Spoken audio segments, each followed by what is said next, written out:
Just a quick update. It's been 1 month since the operation, which is crazy to think about.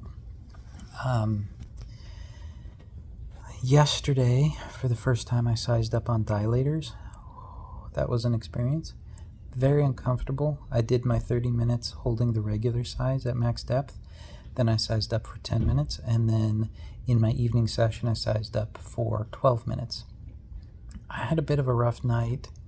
And again, trying to get my intestines to move things through, timely and accurately. I just had some issues. I woke up kind of crampy, and my first dilation session was really rough. It really hurt. It was tight, very sore. The entry area felt burning, and there was a little bit of blood, likely because I stretched some things out more with the big dilator. What did surprise me, though, was that yesterday dilation was good. I got to max depth in 10-12 minutes, no issues holding it. It was, of course, it's uncomfortable, it's dilation, but it really wasn't a big deal. And I got the big dilator, just easy pressure. I was expecting it to stop somewhere, and that was just where I was going to hold it, but I managed to get it to the exact same depth as my small dilator. So I hit max depth with the second size dilator. First time, second time. It took a little bit of time. I only kept the dilator in 10 minutes, so it's not like I held max depth forever. I was just going to let it slowly go in until it hit a stopping point, and with reasonable pressure, if it didn't move on, that's where I left it. But this morning I couldn't do it. I couldn't even try it. I was in so much discomfort. I couldn't get the right position. I couldn't get the right angle. Pushing in hurt. Holding it for 30 minutes was really unpleasant. It was really bad. But looks-wise, things seem to be doing a lot better. Some of the swelling in certain areas has gone down. Sorry. Things are very, very much waking up, so there's a lot of that unpleasant pain going on right now. But I just wanted to give a quick update. It's been a month. Crazy to see how far I've come in 1 month, and it'll be crazy to see how far we are after the second month. So, bye.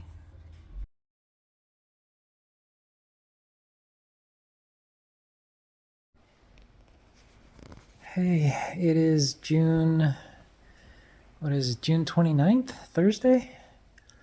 Just a quick update. As you can tell, I feel horrible. I mentioned before that I keep getting blocked, which leads to fevers. I'm still having that problem, but I had a lot of assistance in clearing myself out today. Once I cleared it out, I felt amazing. It was great.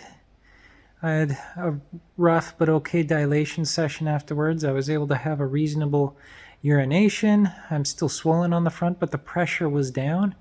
So I was able to go, and a lot of things were better. I came down and had dinner right after my dilation session in the afternoon at about 3 o'clock, thinking that, hey, I'll get it in my system. I'll get it moving through. That way it's not right in the line of fire coming out of my stomach into my colon as I'm starting to dilate this evening. All I had was 2 medium tacos, a tiny bit of tortilla soup, and a handful of chips and salsa. Ever since I got it down, immediate fever. So I just can't eat.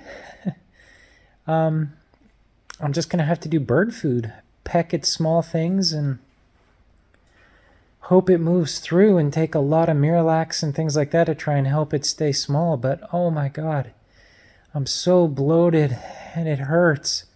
Every time I go to stand up, that swollen area on the front of the pelvis that rotates around into the new area just feels like somebody's death gripping it. I have to double over, and that puts more strain on my abs, and that hurts my lower back. So it's just this massive misery of catch-22s right now, where no matter what I do, something is going to hurt worse.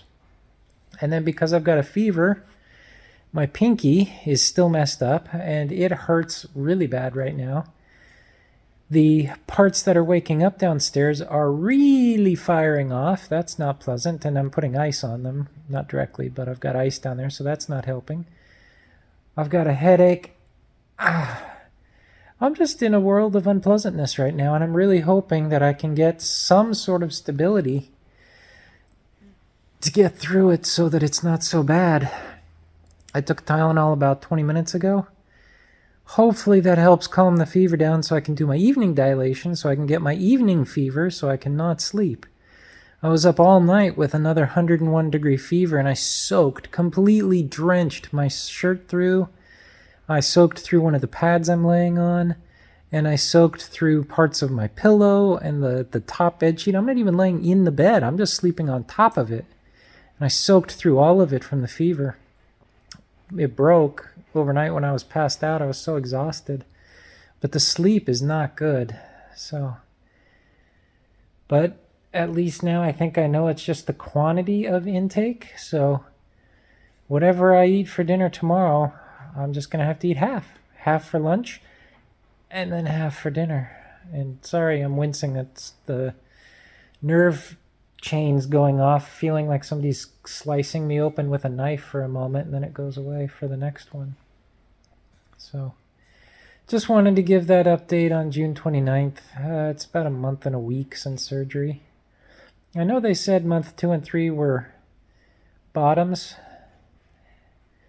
They weren't kidding. That, like, when I left the final doctor's appointment, the assistant told me, like, oh, you're past the worst of it. No, this is worse. I'm sorry. As miserable and unpleasant as the first month was, this is worse to me.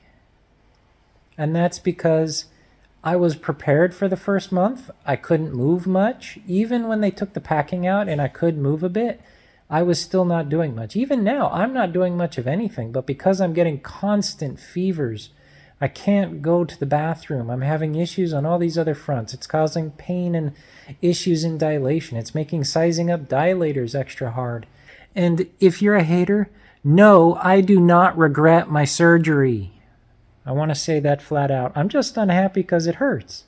I have that right to complain and say it hurts. But when I see the healing that is taking place down there, there's a few bits I'm not in love with because of just the way the separation happened, but I'm very happy so far with the way things are looking. I haven't seen much. I have not gone exploring. I'm leaving it alone to do its own thing. And the other part of this, I've been blaming a lot on the dilation, but I think a lot of it also has to do with my abs healing because they cut my peritoneal flap and pulled it down through. So it's just this 9 different ways of whammying yourself into feeling miserable for a while, but that's where it is. So bye.